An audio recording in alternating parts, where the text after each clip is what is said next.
Bonjour à tous, je souhaiterais vous parler aujourd'hui du retour à l'ordre constitutionnel dans mon pays, la Guinée. Le gouvernement guinéen a élaboré un plan en 10 étapes pour rétablir la stabilité politique et démocratique dans le pays après le coup d'État de septembre 2021. Le coût total de la mise en œuvre de ces 10 étapes est estimé à plus de 5 000 milliards de francs guinéens, soit plus de 522 millions d'euros. La première étape de ce plan est le recensement général de la population et de l'habitat. Cette étape est cruciale pour garantir des élections libres et transparentes, car elle permet de s'assurer que toutes les personnes éligibles sont enregistrées de manière équitable et impartiale. Le coût total de cette étape est de 330 milliards de francs guinéens. La deuxième étape consiste en un recensement administratif à vocation d'état civil.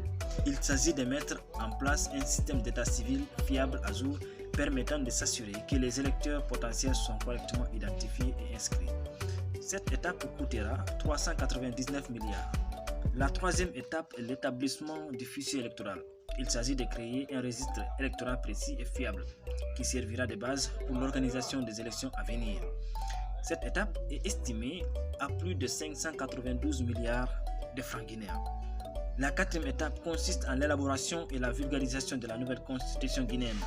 Il s'agit de rédiger une constitution claire et moderne qui garantit les droits fondamentaux des citoyens et établit le fondement d'une démocratie stable et durable.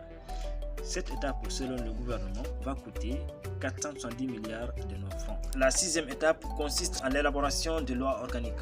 Cette étape est nécessaire pour créer un cadre juridique solide et cohérent qui permettra la mise en place des institutions conformément à la nouvelle constitution.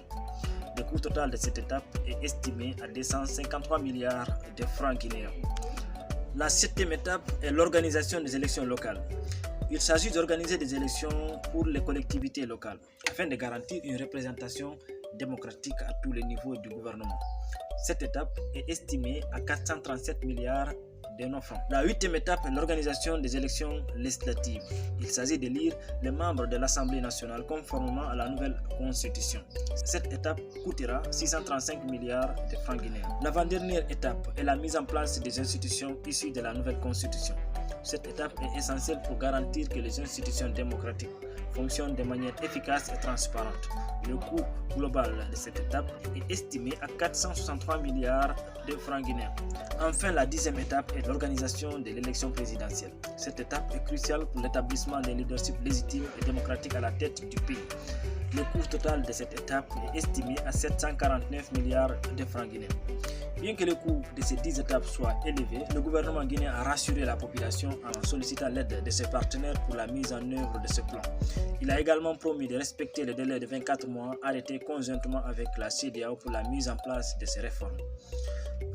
Le retour à l'ordre constitutionnel en Guinée est crucial pour garantir la stabilité politique et économique du pays, ainsi que la protection des droits fondamentaux de ses citoyens. C'est pourquoi il est important que chacun soutienne ces efforts de réforme en respectant le processus démocratique et en travaillant ensemble pour construire un avenir meilleur pour tous les Guinéens. Voilà les amis, si vous souhaitez suivre l'évolution de cette situation et en savoir plus sur les réformes en cours en Guinée, n'hésitez pas à vous abonner sur mon compte pour recevoir les dernières actualités guinéennes.